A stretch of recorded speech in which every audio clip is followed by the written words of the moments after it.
Mas é verdade. Não é curioso a gente ver um texto desse, assim, atribuído ao ensinamento de Jesus? Olha que Jesus diferente, né? Eu falo muito isso aqui, mas olha que Jesus diferente. Ensinando sobre a natureza filosófica da matéria e a dissolução e a imperecibilidade das coisas e as paixões que nos dominam.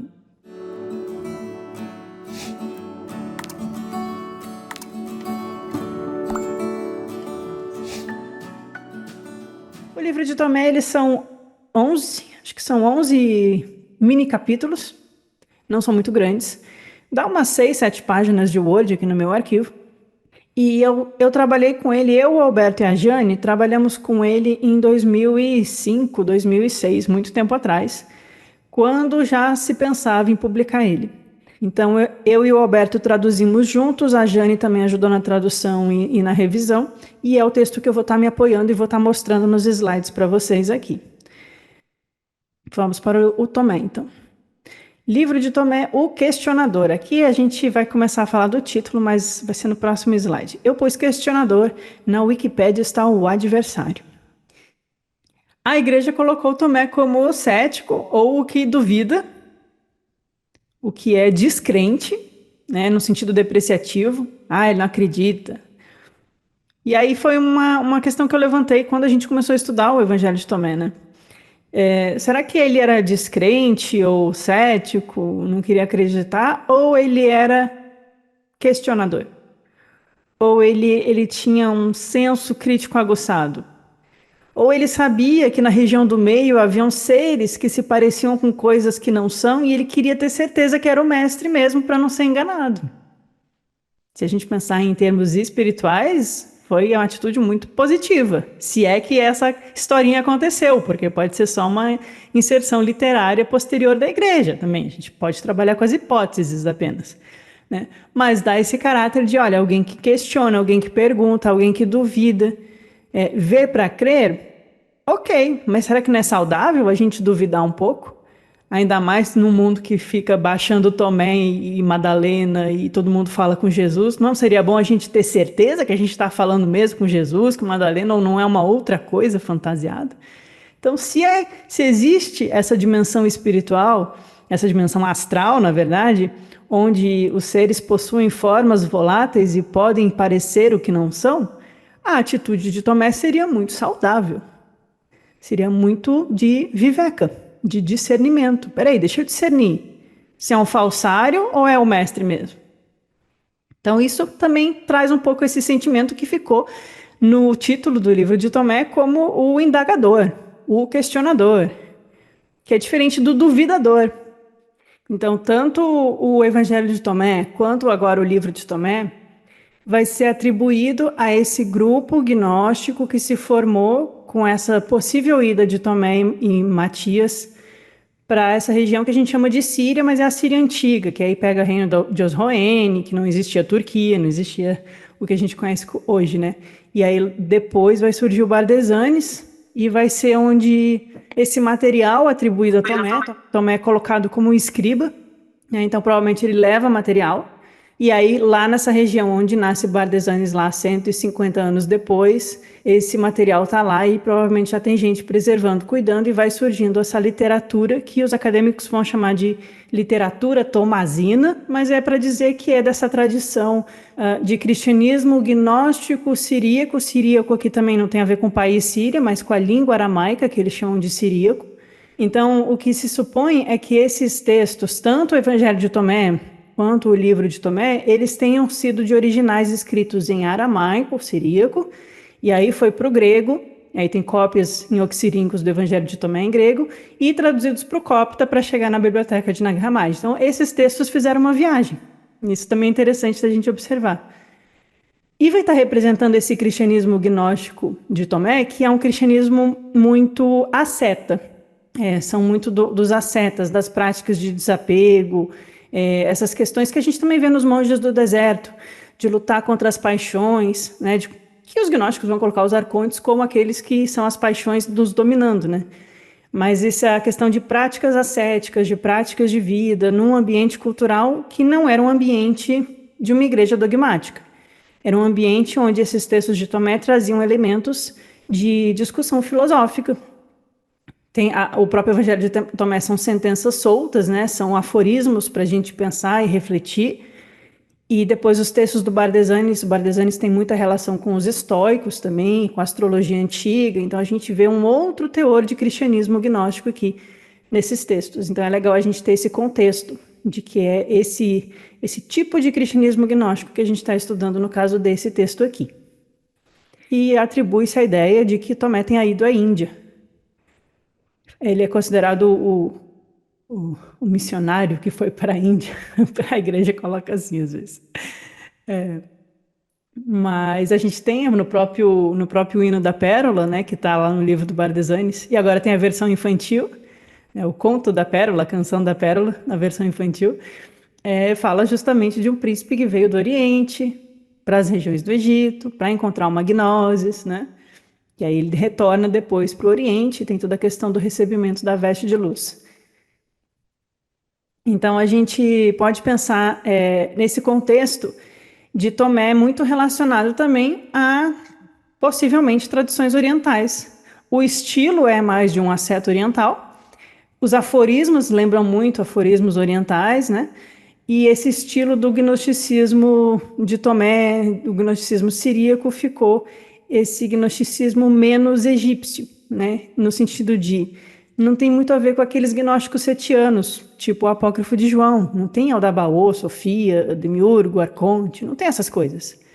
Mas tem ali ditos de Jesus que falam de coisas que ficaram de fora dos dogmas da igreja, que vão trazer uma visão que muitas vezes corrobora também com outros gnosticismos que a gente conhece. Então eu coloquei o título do texto em grego, como está lá em Nag Hammadi. Tomé o atletes. É o atleta, ele vai correr as Olimpíadas. Tomé o atleta. Por que atleta, gente? Atleta em grego, né? Pode ser o atleta das Olimpíadas? Pode.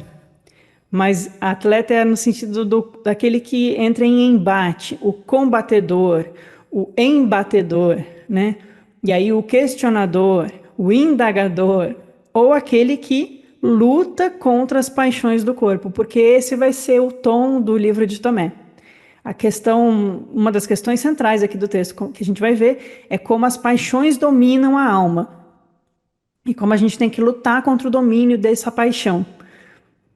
Falando aqui paixão, lembrando para vocês que é sempre no sentido negativo do termo.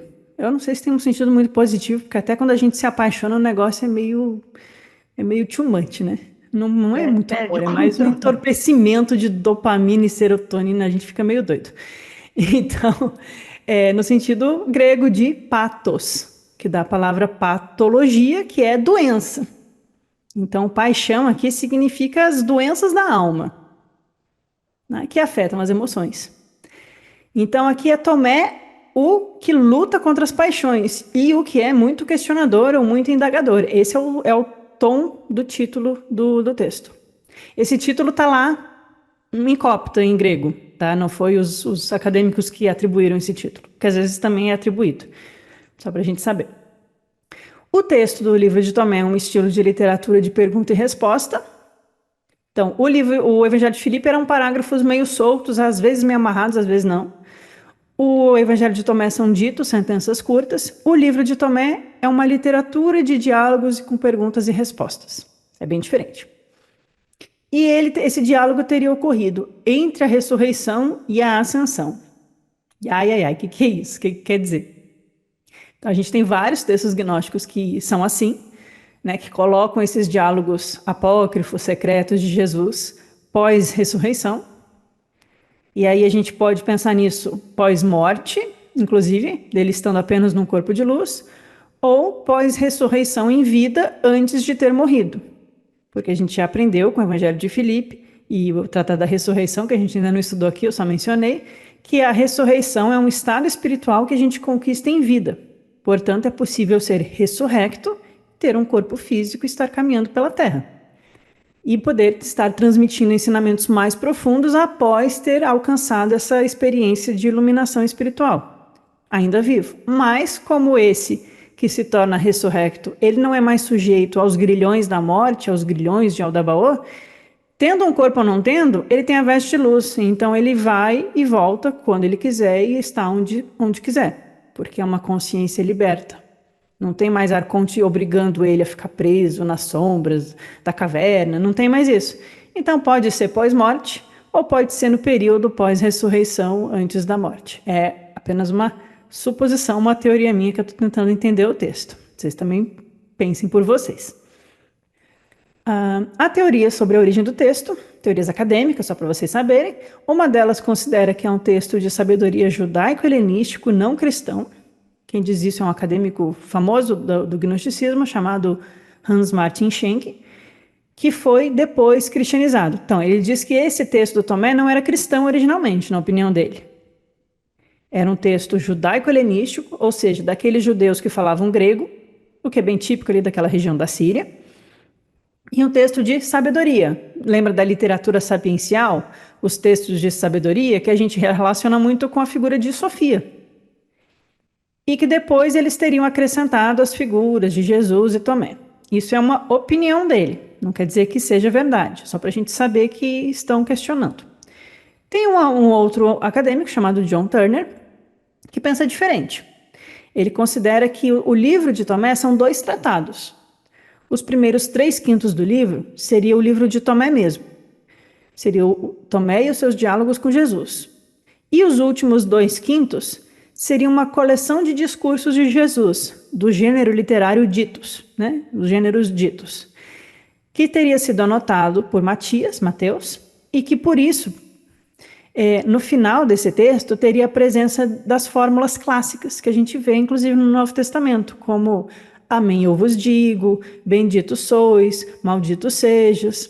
Vocês vão ver quando a gente chegar no final do texto, que a primeira metade é bate-papo de Jesus com Tomé, e o final é um grande discurso de Jesus com essas fórmulas bem que a gente é familiarizado, inclusive, do cristianismo. E aí o John Turner acha que um redator posterior uniu os 2 textos num só e colocou que Jesus anotou o diálogo com Tomé. Porém, tanto no Evangelho de Filipe, se eu não me engano, quanto no Peixe Sofia, fica claro que Jesus tem como escribas 3 principais. Quem são os escribas de Jesus? Tomé, Mateus e Filipe.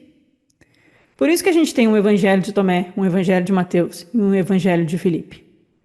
E Lucas e Marcos. Lucas e Marcos não conviveram com Jesus. Eles são de uma geração posterior.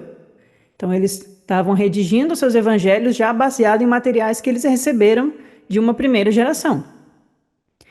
E o de João é polêmico, mas acredito que João também escreveu. Mas a gente sabe, né, por menções nesses textos, que Filipe escreveu, que Tomé escreveu e que Mateus escreveu. Quer dizer que o que está no Evangelho de Filipe são as ideias de Filipe? Não. Quer dizer que o que está no Evangelho de Tomé foi Tomé que é o autor daquelas ideias? Não. É a tradição dos escribas. Enquanto o mestre escreve, os escribas sentam e copiam. Enquanto o mestre fala. Enquanto o mestre fala e ensina, os escribas copiam. Não tinha datilógrafo, não tinha gravador, então quem era bom na escrita, e nem todo mundo era naquela época, mas tinha 3 no grupo de Jesus que sabidamente eram. 4 se a gente juntar o João. Então, talvez alguns ali fossem alfabetizados, né? Então eles escreviam. E esses escritos depois, eles são comparados entre si, porque às vezes você perde uma frase, o outro pega, copia de volta. Vocês já fizeram isso, né? Trabalho em grupo, na escola, todo mundo já passou por isso, sabe como é que é. Então, é claro que Jesus não ficava sentando e escrevendo, aqui está o meu pensamento, até porque ele viveu numa época que a tradição oral era mais importante que a escrita e pouca gente sabia ler e escrever. Mas ele considerou importante que alguém registrasse.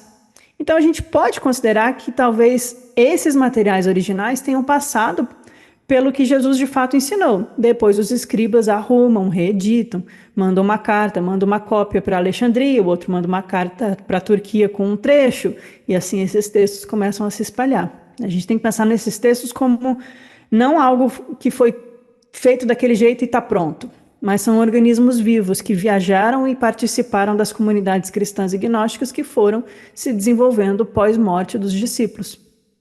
mas talvez houvesse sim sentenças originais que foram copiadas por esses escribas. Talvez então faça sentido a gente considerar que o início do livro de Tomé possa ser verdade.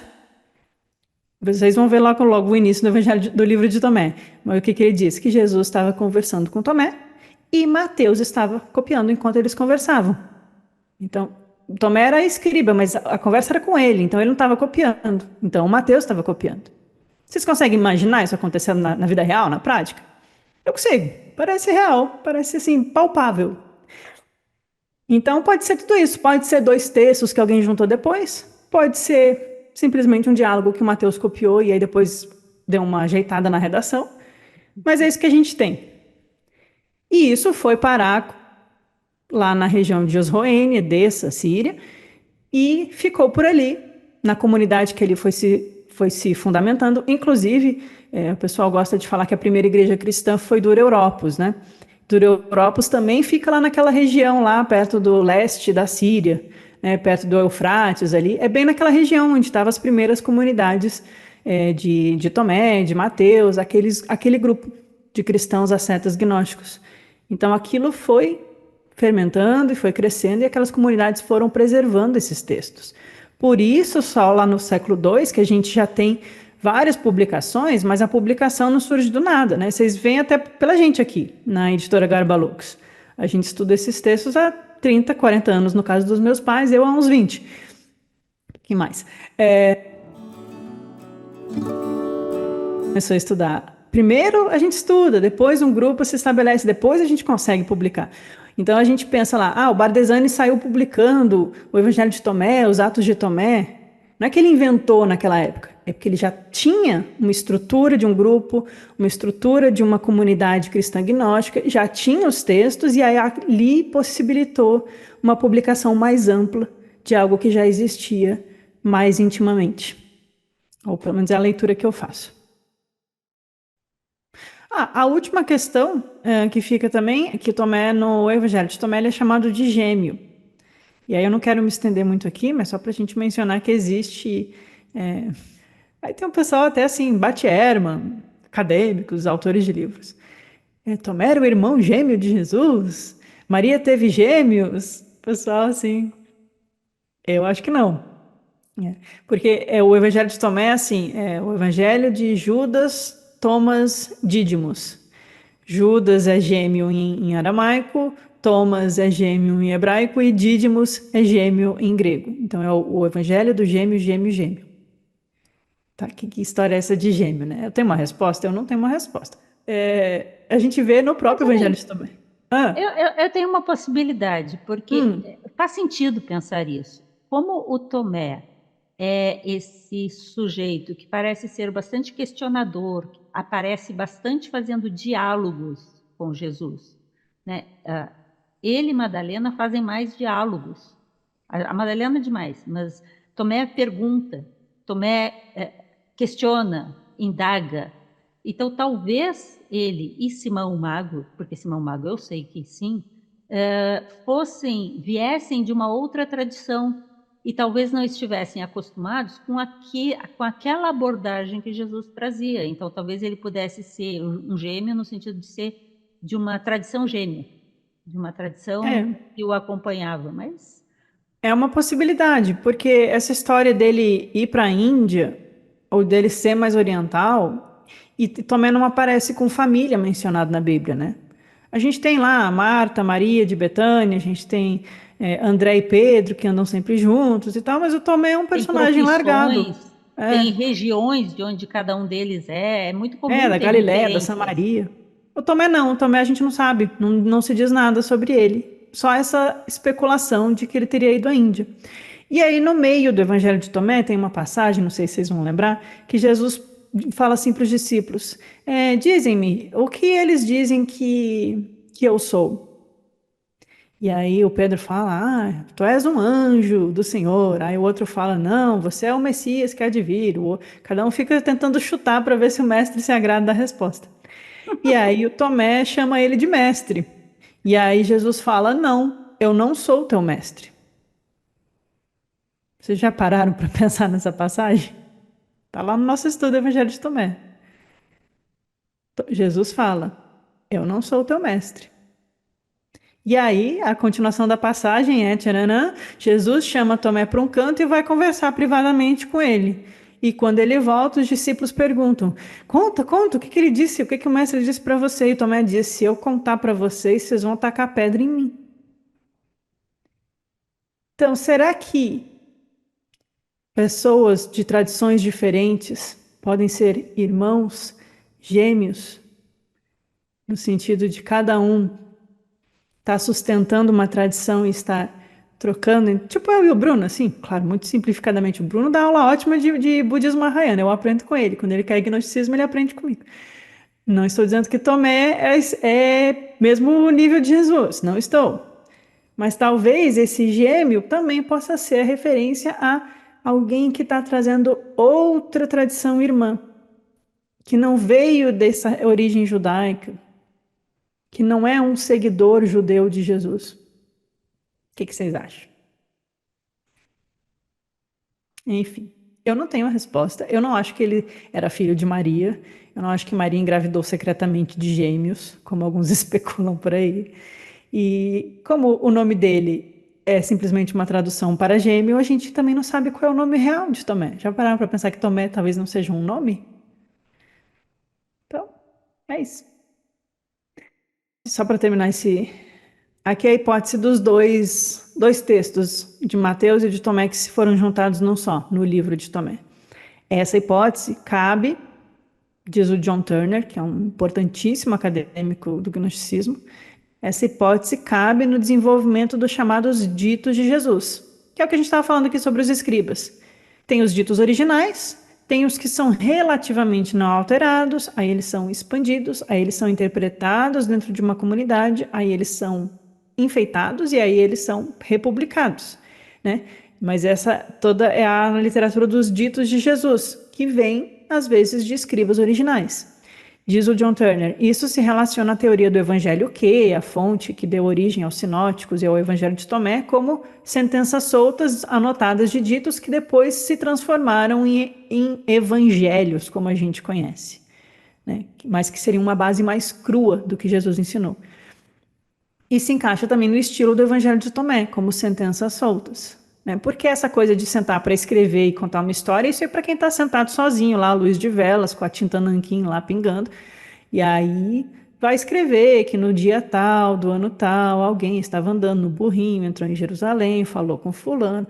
Mas se você está sentado com o mestre falando sem parar, você anota só o essencial, né? Vocês não escrevem literatura.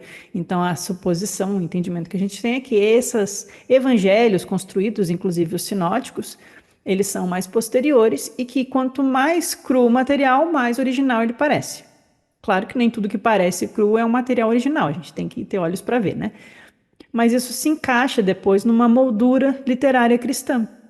Que nem eu coloco lá na minha introdução ao Apócrifo de João, que o miolo do Apócrifo de João é um ensinamento assim, pauleira de Jesus. Ele começa sem parar e vai, e vai, e vai. Não tem bate-papo, não tem personagem, não tem um local onde eles estavam andando e sentaram embaixo de uma árvore. Não tem nada disso. É um ensinamento sem parar, ele vai contando todo o mito. Mas no comecinho do texto, tem o João triste, chorando, subiu ao monte, teve uma visão. E no final do texto, tem o João perguntando algumas angústias para Jesus e Jesus conversando com ele. Aqui é a mesma coisa. O livro de Tomé tem uma moldura também cristã. Tem o Tomé conversando com Jesus e o Mateus anotando. E lá no meio, é só os ensinamentos soltos. Então, só para a gente entender o texto quando a gente está olhando. É assim que a gente lê um manuscrito antigo, um apócrifo gnóstico, né? A gente tem que entender que tipo de recorte da realidade ele está fazendo e como que ele está apresentando o ensinamento. Finaliza o John Turner. Isso é uma expressão literária de tradições nativas da Edessa siríaca sobre o discípulo Tomé. Então, ele está dizendo que o cenário do livro de Tomé é um típico cenário das tradições de Edessa sobre o discípulo Tomé. Só corroborando o que a Jane e o Alberto já colocaram no livro do Bardesanes. Então, que está bem mais aprofundado. Mas o John Turner é um acadêmico importante. Eu não sou puxa-saco, não, mas tem alguns que eu gosto muito e tem alguns que vale a pena a gente mencionar, inclusive para quem um dia quiser estudar mais a fundo esses assuntos, saber quais são as fontes sérias para pesquisa, além, claro, dos nossos livros da Garbalux. Mas eu sempre vi Tomé como sendo parte da literatura gnóstica cristã. Ele tem, diferente do João, que é cristão setiano, o Tomé tem quase nada de setiano, ele tem Não. aquela linguagem mais cristã mesmo. Ele parece mais com o cristianismo que a gente conhece, né? Ou pelo menos o que nos chegou. E uma Mas não segunda quer dizer que não seja gnóstico, né? Exato. Não, é cristão, é gnóstico cristão. Porque existem esses debates, é bom o pessoal saber. E duas outras informações curtas. Eu não sei se você lembra, Alaia, mas a gente estudando agora o Apócrifo de João, tem duas inserções no meio do texto em que João diz, peraí, mas então não sei o quê, e aí Jesus continua. Por duas vezes Não estou lembrando. aparece, até na reunião passada a gente teve uma segunda intervenção dele.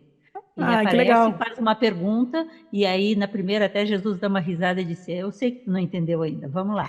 Aí ele vai. Mas pode ser só literatura, né? Mas Sim, tem mas pode essas ser uma duas. literatura que reflete uma memória ou algo que foi contado e ficou na tradição oral, né? Né? E a segunda questão é que eu me lembre, Tomé também vai aparecer em Sofia de Jesus do Cristo, também vai aparecer em Epístola Sofia, e Tomé aparece no Diálogos do Salvador, que é um texto muito esburacado, que só tem 3 discípulos conversando. Dizem do que sobrou do texto, que é um texto muito complexo, do que sobrou, mas sobrou quase nada, da meia página. Eles estão conversando sobre temas bem complexos, e Tomé, Mateus, o companheiro, que parece que Tomé e Mateus sempre aparecem juntos, é bem, bem frequente. Tomé, Mateus e Madalena. Só aparecem esses 3 nesse diálogo com o Salvador. Mas só para a gente ambientar bem o texto que a gente está estudando, só para terminar esse parágrafo. O John Turner, né, ele fala que é da região de Edessa, o discípulo Tomé que teria ido para a Índia. Então ele também faz menção a essa tradição. Pode ter circulado o texto do livro de Tomé, pode ter circulado por lá, por Edessa, por volta do começo do século III, 200 e pouquinho. E há outras obras dessa tradição que são datadas com alguma exatidão. O John Turner, eu vou apresentar para vocês ele no próximo slide, mas ele é uma sumidade em assuntos do gnosticismo setiano. Ele é, atualmente, no século XXI, academicamente a maior autoridade em gnosticismo no geral e especialmente o setiano. Então, é interessante ele fazer essas referências sobre Edessa, sobre o Tomé que foi para a Índia e sobre a datação desses textos. Ele falou assim, olha, ele está dizendo, eu tenho certeza que pelo século III, com certeza o livro de Tomé já estava circulando lá naquela região da Síria. Mas que há outros textos relacionados ao livro de Tomé que a gente também sabe a data com alguma exatidão. E ele cita, o Evangelho de Tomé teria sido composto entre o ano 50 e o ano 150. E isso sempre dá polêmica, porque todo mundo fala que o evangelho mais antigo é o sinótico de Marcos, que é atribuído ao ano 70. Mas alguns autores vão atribuir o evangelho de Tomé ao ano 50. Só que ele ficou fora do cânone. E claro, teve tudo aquilo que a gente não sabe que existia porque foi suplantado, foi suprimido, foi destruído. Mas aí a gente está colocando um apócrifo gnóstico como mais antigo do que os canônicos. E o Atos de Tomé, que também é atribuído por volta do ano 200, porque é a edição do Bardesanes. Então é aquela história que a gente estava falando dos escribas e dos materiais. Ambos parecem derivar dos cristãos ascetas pré-maniqueus de Osroene. Toda essa história está lá no livro Bardesanes e os Hinos de Tomé. Tem sobre Osroene, sobre eles serem pré-maniqueus, serem cristãos ascetas gnósticos, né? Que Osroene agora é ali Urfa, né? Hoje fica Turquia. E o livro de Tomé parece ocupar uma posição intermediária, na opinião do John Turner, entre o Evangelho de Tomé e os Atos de Tomé. Então ele está dizendo, olha, talvez o texto mais antigo seja o Evangelho de Tomé. Aí ele tem uma composição, um pouquinho depois, que vira o livro de Tomé. E um pouco mais para frente, os Atos de Tomé, que tomaram uma forma mais literária. Mas todos esses 3 fazem parte do mesmo conjunto, da mesma tradição. É isso que a gente tem que pegar do que ele disse. Bom, quem é o John Turner? É esse senhor. mencionando para quem quer fazer alguma pesquisa mais acadêmica. Simpático. Pois é, as fotos dele sempre é muito simpático. E o John Turner, ele era professor na universidade da ciência da religião, da história, teologia, eu não lembro qual era especificamente, mas vários dos livros gnósticos da editora Abril são baseados nele ou são dele. E ele foi o responsável pela tradução, inclusive do livro de Tomé.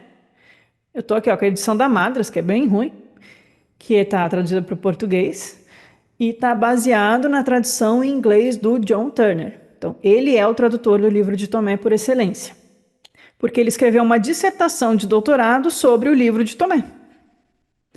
Então, se alguém pesquisou o livro de Tomé, depois dele é o Alberto.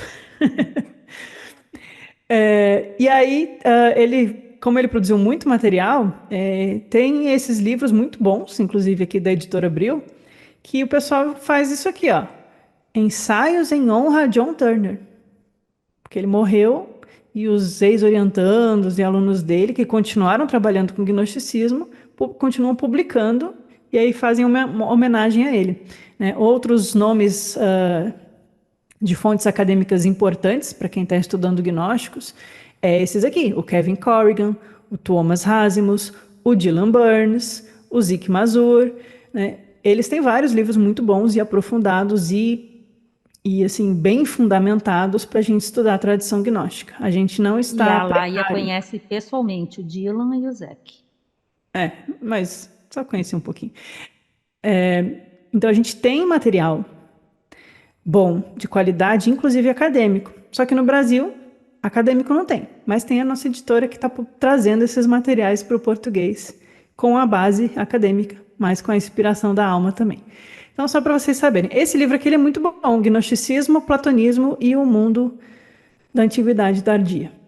Muito bom. Vários artigos sobre Plotino e os gnósticos setianos, Tomé e os gnósticos, é tudo que a gente gosta. Então, são autores aí sérios que vocês podem pesquisar um dia se quiserem. Só para apresentar a figura. Agora vamos falar sobre o conteúdo do livro de Tomé, para a gente começar o conteúdo hoje e terminar nos próximos 2 encontros.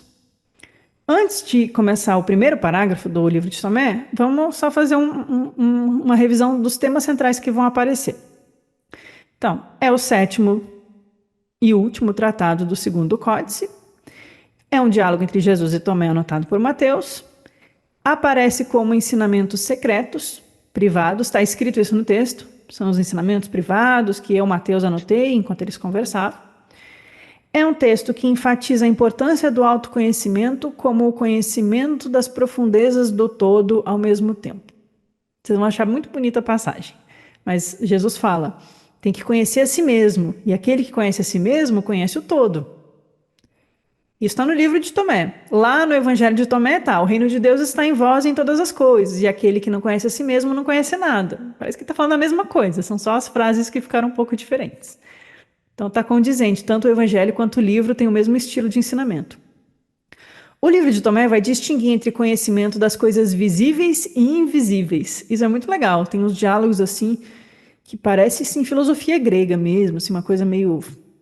As coisas visíveis e as coisas invisíveis, o que você vê e compreende, o que você não vê, assim... Jesus reclama de Tomé, se não conheces nem o que é visível, que dirá entenderes o que é o invisível? O que corrobora para essa visão, abre aspas, científica do Tomé, que é de querer entender o funcionamento do mundo, como é que o mundo é assim, como é que as coisas funcionam. Tem as visíveis, tem as invisíveis, a realidade, o que é a realidade da alma, do mundo, né? Tem um pouco desse tom. Jesus ensina sobre a perecibilidade dos corpos visíveis e alerta sobre o perigo de nos apegarmos aos seus enganos, aos enganos daquilo que pertence aos corpos visíveis. Então, o que é perecível, o que pertence à morte, que é oposto ao que pertence à vida real, à vida espiritual. O texto menciona a importância de não se deixar dominar pelas paixões animais, a importância de observar os ensinamentos e ganhar sabedoria, para então nós nos tornarmos como os perfeitos. Aqui aparece o tema dos perfeitos, o Aldair que gosta de lembrar dos cátaros, aqui aparece os perfeitos também. Então, e aí, vejam só, aqui a importância do ensinamento no Evangelho, no livro de Tomé, não é a fé, não é o que ficou na igreja, a salvação pela fé, né? E depois tem pelas obras, né, que o pessoal fala. Mas o Tomé ele vai enfatizar observar os ensinamentos, ou seja, manter uma prática, ganhar sabedoria, bem gnóstico isso, né? Buscar Sofia, e aí podemos nos tornar como os perfeitos, né? Pneumáticos. Tomé, nesse texto, vai apresentar preocupações sobre a recepção do ensinamento por parte daqueles que não compreendem e ridicularizam. Já viram isso em algum lugar? Na vida de vocês, né? Isso é bem comum. O Tomé está bem humano, ele é preocupado, assim, como é que eu vou ensinar essas coisas se eles nem compreendem e ainda ficam ridicularizando tudo isso? Como que eu vou fazer? É uma questão que os discípulos tinham e a gente continua tendo, né? Jesus fala das almas que se perdem no abismo, na escuridão e no fogo, que é aquele tema bem do Peixe Sofia, dos infernos, da região exterior, do dragão, do abismo. Há a presença de sentenças proferidas por Jesus que começa com malditos aqueles que, e Jesus termina falando de benditos aqueles que renunciam ao mundo e encontram a verdade. Então, dá bem o caráter ascético desse texto do livro de Tomé, né? São praticantes, cristãos, gnósticos, de um ascetismo espiritual, né? Bem naquela linha da filosofia como modo de vida, assim como os pitagóricos, os essênios, que eram bastante ascetas nas suas práticas, os monges do deserto também, mas que tinham questões de práticas de vida, de renúncia ao mundo, de desapego, de afastamento das paixões, é bem o tom do que a gente vê nesse gnosticismo setiano. Não, setiano não, tomasiano. Bom, ok, então vamos para o texto. Livro de Tomé, eu pus um indagador. Acho que o atleta não estava muito bom. Começa assim. Essas são as palavras secretas que Jesus proferiu a Tomé, e eu, Matias, anotei enquanto caminhava e ouvi eles falarem um com o outro. Jesus disse: Irmão Tomé, enquanto ainda tens tempo no mundo, escuta-me, e irei explicar-lhe aquilo que tens ponderado em tua mente. Já que é dito que és meu gêmeo e verdadeiro amigo, examine a si mesmo e entenda quem tu és, como vives e quem te tornarás. Alguém quer comentar? Já começa bonito, né? Então tem o cenário do Mateus dizendo que anotou. E ó, enquanto ainda tem tempo no mundo, fala para a gente da urgência da gente praticar o ensinamento antes que a morte venha, né? Então me escuta, eu vou explicar o que tu tem ponderado na tua mente. Ou seja, use a mente, reflita, pense. Não é só sobre acredite. Use a sua mente. Não jogue ela no lixo. Esse Jesus aqui não fala que tem que só sentir a espiritualidade que aí Deus te recebe. Ou Você tem só que usar, acreditar. ponderar. Eu vou te explicar. E aí ele fala, já que é dito, ou seja, se é dito, não é um fato, é um boato. É o que as pessoas falam, é um apelido. Já que é dito que és meu gêmeo, Jesus não está dizendo, já que és o meu gêmeo, não, é dito. E verdadeiro amigo, examine a si mesmo. Entenda quem é, como vive e quem te tornarás. Bonito isso, né? Para a gente pensar na nossa vida também. A gente praticar a autoexaminação, né? Olhar para nós mesmos. Entender quem a gente é. Qual é o modo de vida que a gente está levando? É um reto meio de vida ou é um torto meio de vida? Né? Lá do budismo. E vivendo assim e sendo quem sou, o que eu posso me tornar? Né? Quais são as ações que eu estou plantando? Que senda eu estou trilhando? Que caminho eu estou seguindo? Quem eu me tornarei? Onde eu almejo? Qual é a minha meta? Né? Que a gente tem um pouco disso, desse olhar para dentro de si mesmo, desse autoexame. E aí Jesus continua. Já que é chamado de meu irmão, não deve ser ignorante de si mesmo. Então, pelo menos você se coloca no nível aí, hein? Estão dizendo que você é meu irmão, então pode elevar o nível, sem preguiça. Eu sei que entendes algumas coisas, pois já sabes que eu sou a gnoses da verdade. Já sabes que eu sou o conhecimento da verdade. Eu sou o conhecimento, a verdade e a vida. Ninguém vem ao Pai senão por mim. Então, ele está mostrando esse caminho para Tomé. Enquanto caminhas comigo, apesar de ainda ignorar outras coisas, já alcançaste algum conhecimento e será descrito como aquele que conhece a si mesmo. Pois aquele que não conhece a si mesmo não conhece nada. Uhum. Mas aquele que conhece a si mesmo já adquiriu o conhecimento sobre o todo. Olha que chamado para o autoconhecimento que Jesus está dando. Isso é o importante no caminhar espiritual. Não é as outras coisas. É não ser ignorante da gnose da verdade, não ser ignorante de nós mesmos, né? E aí é bonito como Jesus fala assim: eu sei que você já entende algumas coisas, então não seja ignorante de si mesmo. Alguma coisa você já está entendendo, então vamos aprofundar isso aqui. Porque aquele que conhece a si mesmo conhece as profundezas do todo. Isso é uma ideia gnóstica. Que o todo se reflete no nosso espírito, no espírito que habita em nós, que é a presença do todo dentro de nós. Que conhecendo a nós mesmos, nós conseguimos revelar a realidade da totalidade do universo, manifesto e imanifesto, desde o um até o múltiplo. Então, conhecer as profundezas do todo é ter conhecimento do pleroma. É um tom gnóstico aqui. A importância da gnosis como aquilo que nos salva. Então, meu irmão Tomé, tu vistes o que está oculto para a humanidade. Tomé percebeu alguma coisa. Aquilo que ignorantemente as pessoas combatem. Por isso que depois, né, ele vai falar, Jesus vai falar, benditos aqueles que são perseguidos e tal, porque esses viram algo que o resto da humanidade não viu. Né? Nesse sentido de que as pessoas combatem aquilo que elas não compreendem. Mas aqueles que compreendem têm a responsabilidade de preservar aquelas pérolas e passar adiante. E conhecer a si mesmo. É um trabalho para dentro e para fora. Alguém quer comentar esse slide? E vejam que essa linguagem que a Laia está mostrando é a mesma que a gente vê nesses livros gerais. A Pisofia, o Códice de Bruce, a linguagem, apesar de aqui ser mais direta e simples, mas o ensino em si é o mesmo. Conhece-te a ti mesmo, é necessário reconhecer a si para conhecer o todo.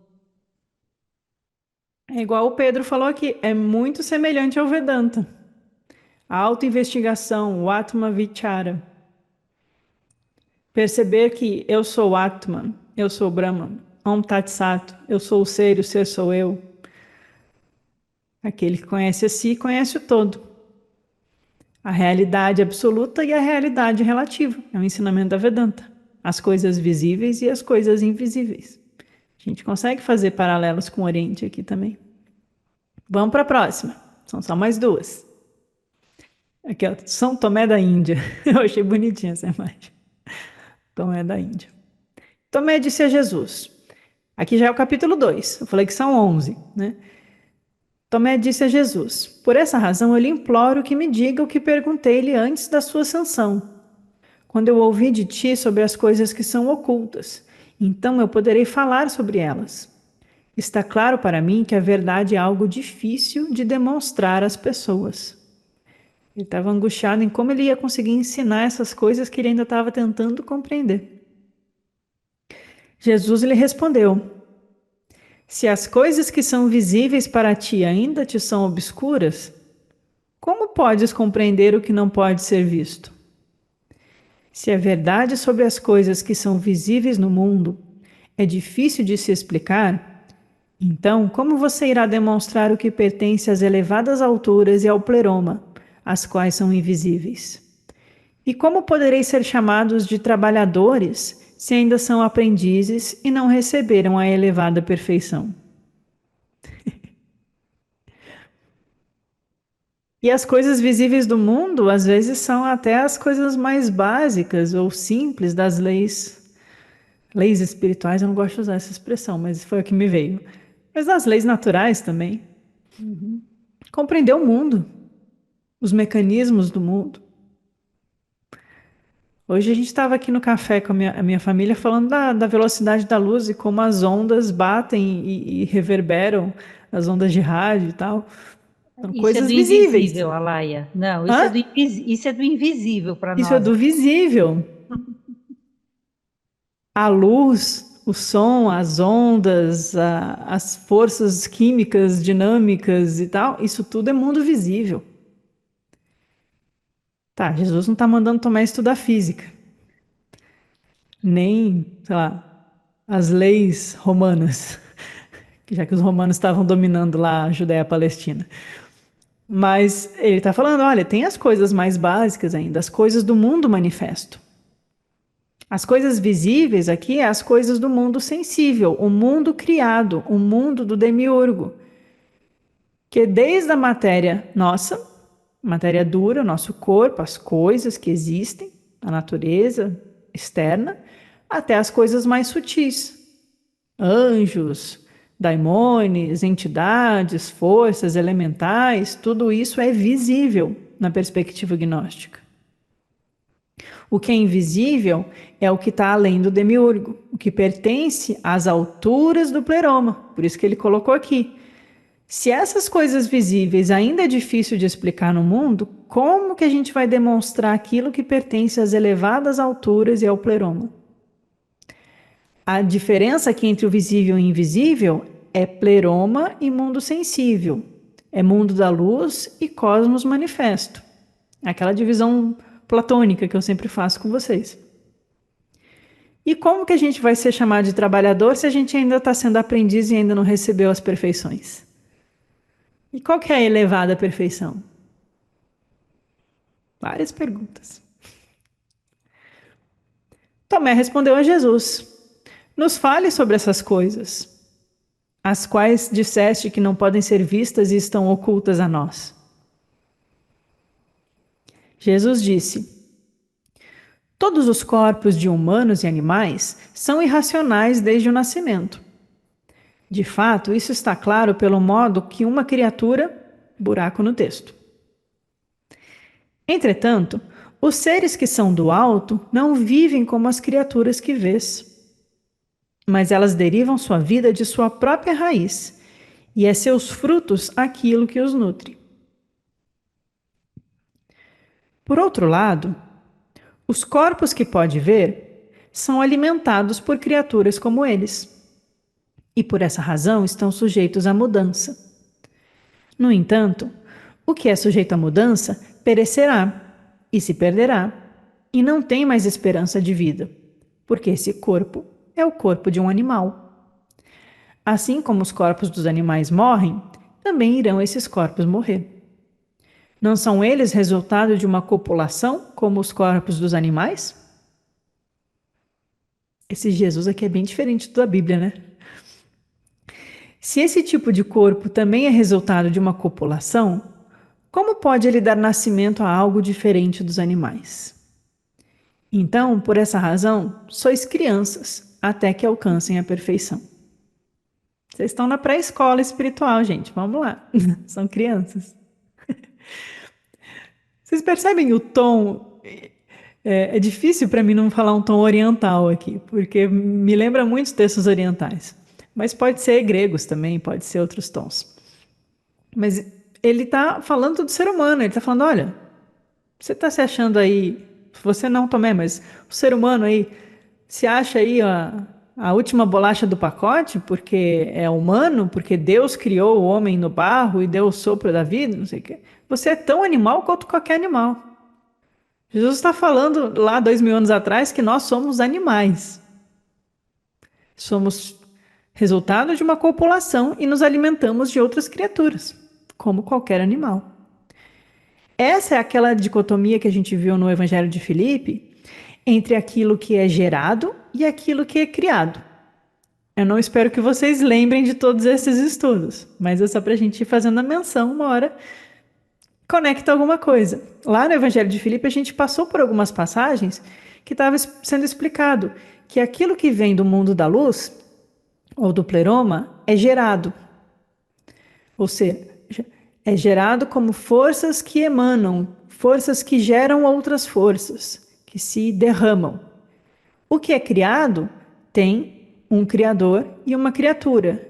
Já não é uma extensão do que veio antes, mas há alguém, entre aspas, tendo uma vontade de criar algo. Já é uma separação diferente. Lá no Evangelho de Filipe tem essa diferença.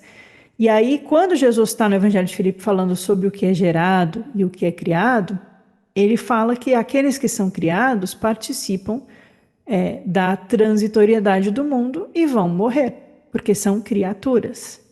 Mas os que geram a si mesmos têm a oportunidade de participar da vida, com V maiúsculo. E aí a gente está colocando aqui no livro de Tomé essa ideia de que o ser humano também é um corpo animal.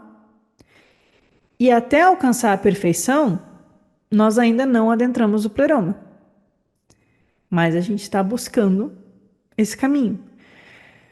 Nós nascemos com corpos animais que são irracionais, mas o ser humano, em algum momento lá do apócrifo de João, ele é dotado de mente. E a mente que sopra, a Eva espiritual que sopra na intuição e fala, olha, coma do fruto do conhecimento. E aí vem o despertar do Cristo interior e toda a jornada da alma.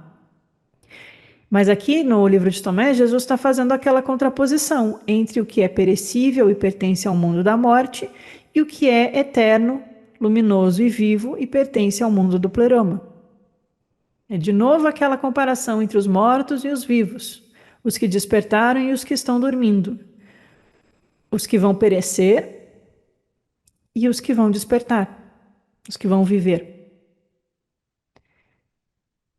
Então ele está falando, né? Esse nosso corpo ainda é resultado de uma criação, de uma copulação. O nosso corpo, enquanto matéria morta, ele também vai continuar, vai viver e vai morrer. A gente está sujeito à mudança, porque nós somos filhos de Cronos, de Aldabaô, que come o tempo da nossa vida e corre atrás de nós. Mas os seres do alto, está aqui ó, no quarto parágrafo, os seres do alto, eles não vivem como essas criaturas que a gente vê. A sua vida não depende da copulação e da matéria. A vida dos seres do alto deriva da vida da própria raiz deles no pleroma. E eles se nutrem dos frutos do pleroma, por isso eles são verdadeiramente vivos. Esse tema da vida que deriva de sua própria raiz aparece no Apocalipse do Códex de Bruce, essa expressão, eles derivam de sua própria raiz, se referindo também à raiz do pleroma, a raiz da unidade. E aparece, sabe aonde? No Evangelho de Maria Madalena. Esse mesmo tema, essa mesma expressão dentro de um contexto muito parecido. Então eu trouxe só o trecho para vocês lembrarem e verem a correlação.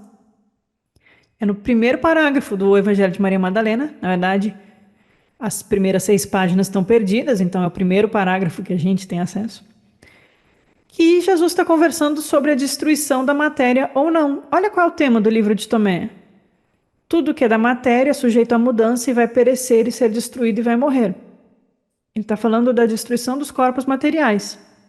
Lá no Evangelho de Maria Madalena, Madalena pergunta, a matéria vai ser destruída ou não?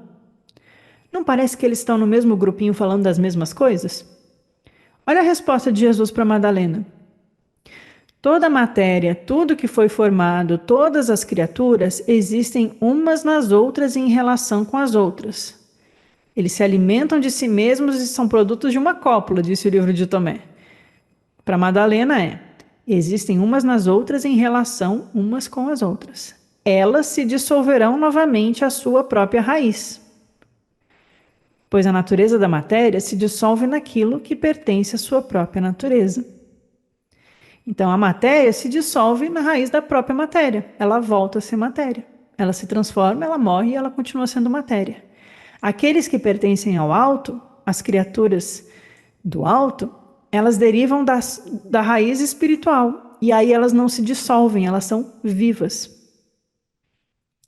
Jesus está aludindo a esse estado espiritual que todos nós somos capazes de alcançar. E perceber que essa condição espiritual não depende da matéria. A matéria é sujeita à mudança e à transitoriedade. Diria o budismo, a impermanência. A lei da impermanência. O Heráclito também falaria disso. Mas há algo que é permanente no homem. A pura e brilhante essência do Cristo. Então, há uma essência crística em nós que é permanente, que é eterna, que é vida, que não perece, que não se destrói, porque a raiz dela é o um, é a unidade divina, é a totalidade do pleroma. Me parece que é sobre isso que Jesus estava ensinando tanto para Tomé quanto para Madalena. Se não na mesma reunião e cada um anotou de seu jeito.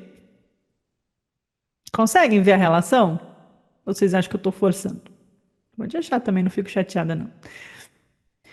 Jesus está discutindo sobre a natureza da matéria, a natureza das coisas divinas. E como que a gente percebe a realidade superior. E aí ele está mostrando que a natureza da matéria é dissolução, mas a natureza espiritual é vida eterna.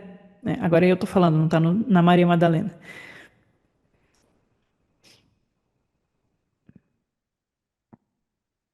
Capítulo 3.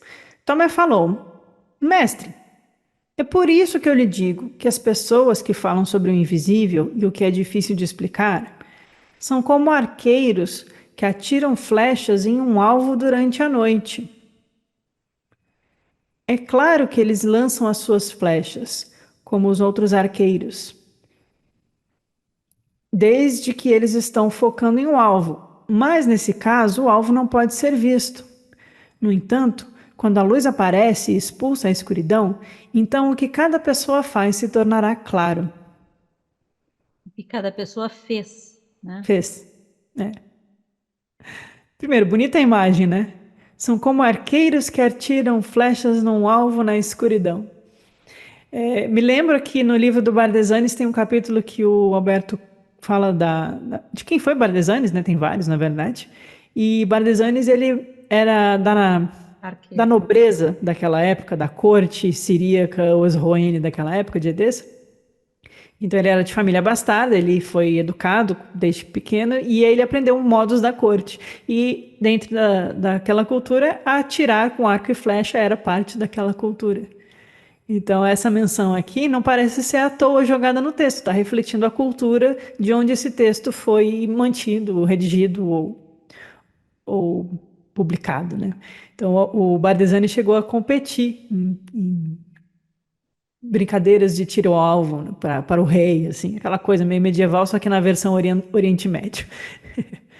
Mas o que importa aqui é a imagem, né? Quando a gente vai falar, o Tomé está falando da dificuldade dele, na verdade. Pô, se eu falar do que é invisível, eu estou tentando, mas eu estou aqui atirando flecha no escuro, num alvo que eu não vejo. É difícil. A gente está mirando um alvo, mas a gente só vai ver esse alvo quando a luz aparecer para eliminar a escuridão.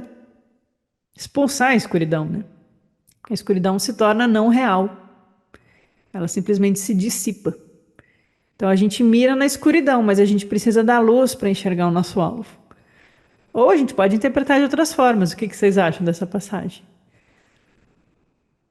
E o que cada pessoa fez se torna claro também.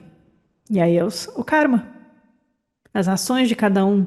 Quem chegou perto da meta, quem subiu algum degrau, quem caiu, quem ficou, quem vai reprovar, quem vai voltar na próxima encarnação, quem vai passar pela Virgem de Luz. E talvez também tenha uma referência ao pós-morte aqui, se a gente pensar no Peixe Sofia. Porque quando no Peixe Sofia Jesus ensina sobre o pós-morte, a gente é colocar, é bem uma visão do livro dos mortos egípcios, bem parecida, né? A gente é colocado num tribunal, uma espécie de tribunal, de frente à Virgem de Luz. E aí o falso espírito e os arcontes apontam tudo o que a pessoa fez. Isso é trazido à claridade para ser pesado na balança da justiça da nossa colheita, né? E aí eles decidem se a pessoa passa ou volta. É bem essa imagem de mundo antigo, das provações da alma, do pós-morte que tem. E me lembra um pouco isso também. Quando a luz aparece, os feitos da pessoa são claros. Enquanto a gente não enxerga, a gente vai mirando, a gente vai tentando. Mestre, você é a nossa luz e nos traz iluminação. Bonito, né? Jesus respondeu: a luz habita na luz. A luz está em vós. Tomé disse: por que essa luz visível que brilha sobre as pessoas surge e desaparece? Jesus disse: bem-aventurado Tomé, essa luz visível brilha sobre ti, não para guardar-te no mundo, mas para fazer você partir. Quando todos os escolhidos deixarem de lado a sua natureza animal, essa luz poderá conduzi-los para o nível dos seres de luz, e eles serão bem-vindos, pois a luz prestou um admirável serviço. Todo aquele que brilha sua luz se torna pneumático, preenchido do espírito da luz.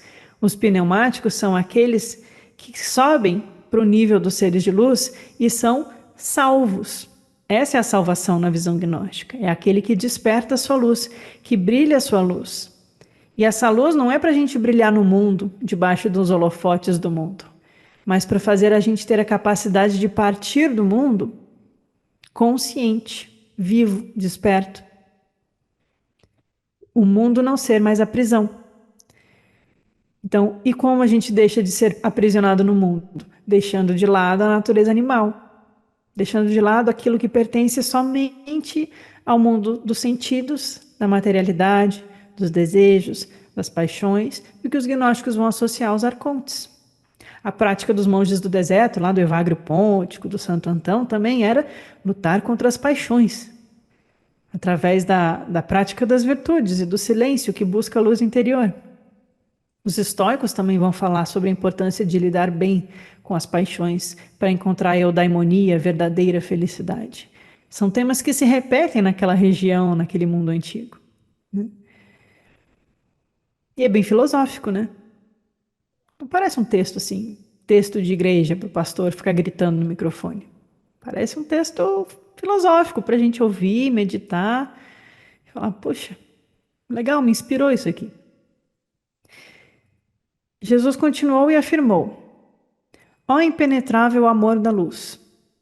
Aqui ele vai pegar pesado, já aviso vocês.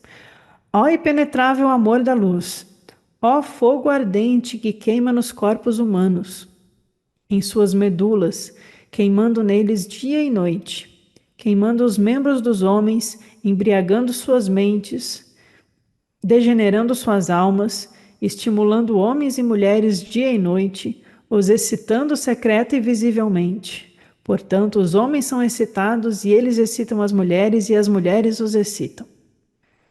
Sobre isso é dito: todo aquele que busca a verdade através da verdadeira sabedoria criará em si asas para voar e escapar da paixão que queima os espíritos humanos. Aquele que busca construirá elegantes asas para escapar de todo o espírito que pode ser visto. Puxado esse parágrafo, né? Ele está falando aí dos pecados, da luxúria. Também. Vamos voltar para o mito gnóstico para entender um pouquinho isso aqui também. É só uma chamada de atenção sobre como a gente se deixa levar pelo desejo sexual? É também. Ele está claramente falando do fogo que queima em homens e mulheres e eles ficam se excitando mutualmente. E acha que a vida é só isso.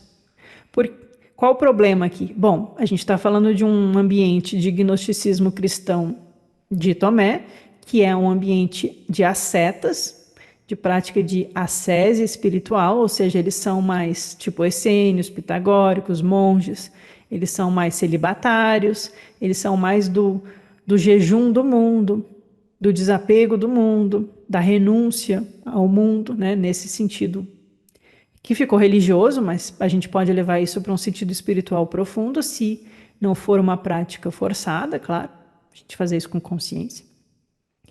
Então, há essa ideia do jejum do mundo. Mas lá no mito gnóstico do Apócrifo de João, tem uma passagem que colabora para a gente entender isso aqui. Vou tentar lembrar vocês rapidamente. O Yaldabaoth, o demiurgo, é a ignorância cega. Ele molda a matéria e ele cria para si ajudantes, os 7 arcontes. Cada arconte vai representar um vício, e esses vícios vão penetrar na psique humana, no corpo psíquico humano, porque eles vão formando o nosso corpo junto com o resto do molde. Então temos os vícios dos arcontes. Quando todos os vícios estão completos e entra a centelha de luz no ser humano, e o Yaldabaoth vê, ele não gosta. Leiam isso como mito, tá, gente? O que está falando simbolicamente disso? Temos os vícios. Então recebemos a mente espiritual e a centelha de luz. Quando a centelha de luz brilha dentro de nós, a ignorância não gosta. Yaldabaoth é o carcereiro. Ele é o chefe da prisão. O que ele faz? Nesse momento no mito, ele implanta no ser humano o desejo sexual. Assim está no Apócrifo de João. Não sou eu que estou dizendo, estou só repetindo o que está lá. E a partir disso ele cria o falso espírito. Então, enquanto a centelha de luz nos puxa para um amor que busca o eros espiritual, a reconexão com o divino, a união da alma com o espírito na câmara nupcial, a força do Yaldabaoth em nós faz a contraparte para manter a gente preso. Ele estimula o que há de mais forte para dominar o ser humano nessa existência atualmente. O que é mais forte na vida humana? O desejo sexual. Na vida animal, né? Na vida animal, controla os animais. E na vida humana, pô, o pessoal faz guerra aí. Helena de Troia que eu diga. Não que não seja um mito também, uma guerra de Troia. Mas tem guerras sendo feitas por causa de desejo sexual. Feminicídios, assassinatos, estupros, todas as coisas horríveis que acontecem, porque é uma força muito forte. Todos nós temos, eu concordo. E reprimir também não é a solução, porque se você reprime, explode. Tem que ter consciência e lidar com isso. E às vezes usar essa libido que a psicanálise diria para a produção de outras coisas que não são só sexuais, não pertencem só ao corpo ou à sexualidade. Mas no mito gnóstico isso fica muito claro. De todos os vícios, o vício mais forte é o implantado pelo Yaldabaoth, o desejo. Lá no budismo, qual é a raiz da prisão do samsara? Qual é a raiz do sofrimento? É a ignorância, a avidya. Quais os outros 2 grandes vícios que nos prendem no samsara? Primeiro é o desejo, depois é a aversão. Então fica claro que a força do desejo, seja sexual ou não, pode ser também outros desejos, mas é muito forte. E aqui ele está falando de um fogo que queima nos corpos humanos em suas medulas. Sim, vocês sabem do que está sendo dito aqui. E se esse fogo só queima para excitar corpos animais, não há esperança para a humanidade. Mas se a luz queima e nos eleva a alma em direção ao espírito, e podemos ter a verdadeiro êxtase de união espiritual, então a gente vence a força do fogo do Yaldabaoth. Aqui é aquela imagem do diabinho e do anjinho que ficou no infantil, no medieval da igreja. O falso espírito e a centelha de luz, o poder de luz. Um queima os corpos, degenera as mentes e almas, faz as pessoas ficarem descontroladas, buscando cada vez mais enfiadas no mundo. Mas há um amor da luz que nos liberta dessa dependência. Muitos mestres na nossa história tiveram filhos, né? Eles tiveram relações sexuais. A questão é, você está sendo dominado por isso? A sua vida é pautada na busca de satisfação ou a sua vida é pautada em algo mais elevado? né? Então, eu acho que é isso que Jesus está colocando aqui. Você está queimando os corpos ou você está permitindo que o amor da luz preencha você? Mas ele está falando aqui da dificuldade que é, inclusive no caminhar espiritual, a gente lidar com esse nosso corpinho. É o ladrão que entra. Por isso que os monges do deserto vão ser muito ascetas nessa questão do celibato e tal, no sentido de não permitir que as volições do seu corpo dominem o que a sua mente pensa. No sentido de não. Eles tratam as paixões como demônios que te tentam. Essa coisa que ficou depois na igreja medieval, dos demônios que nos tentam, os diabinhos, vem também dessa tradição dos arcontes e dos monges do deserto. Claro que a gente não vai sair jogando água benta pelo mundo achando que vai afastar os demônios, né? A gente tem que afastar da nossa mente, lidar com a nossa consciência, o nosso corpo. Mas vem muito disso, deles falarem de como aquilo atrapalha a busca deles. E aí eles vão praticando o ascetismo no sentido de perceber que tem um desejo, mas não deixar esse desejo ditar a sua vida. Então eles falam, eles têm uma escolha, né? A questão é que os arcontes nos tiram a escolha. Eles nos conduzem cegamente.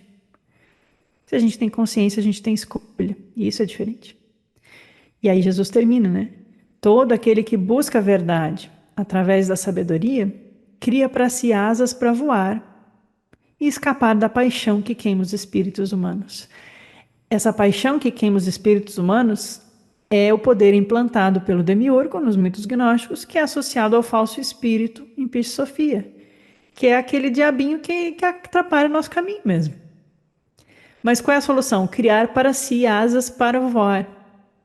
Essa imagem aqui é do platonismo. Platão que diz que a alma possuía asas e ela perdeu as suas asas e ela caiu na lama, e para ela retornar à corte celestial, ela precisa criar para si asas ou voltar a ter asas. Essa imagem da alma que tem asas é muito usada dentro do platonismo também. A alma que caiu e a alma que precisa aprender a voar de novo. E por isso a gente precisa construir elegantes asas para escapar de todo o espírito que pode ser visto, né? Aquilo que é visível e o que é invisível. O que é visto é o mundo terreno e é os espíritos, entre aspas, que habitam as regiões inferiores. A gente precisa escapar deles. Por isso a gente precisa criar para nós asas para sair dos céus dos arcontes e adentrar a Ogdode e habitar com a sabedoria Sofia. Na Eneda. Na Eneda. Quem busca a verdade através de quem? Da sabedoria. É super gnóstico o livro de Tomé. Há estudiosos que dizem, que eu não concordo, que só pode chamar de gnóstico aquilo que fala do mito gnóstico, que tem os elementos da dualidade, do Deus mau, e assim, aquele básico. E a gente vê na tradição de Tomé que não precisa do elemento do gnosticismo setiano, do mito, mas se a gente conhece o mito, vê como dá para encaixar com o que está aqui nas palavras do cristianismo gnóstico de Tomé. Talvez dê para encaixar porque a fonte em comum, a base da tradição, vem de Jesus. E Jesus explicou essas coisas, só que alguns priorizaram uma forma de leitura e outros priorizaram outra forma. E é isso que eu trouxe para hoje. A gente leu o capítulo 1, 2, 3. Na terça que vem vai ser o 4, 5, 6. Depois a gente 7, 8, 9. E acho que a gente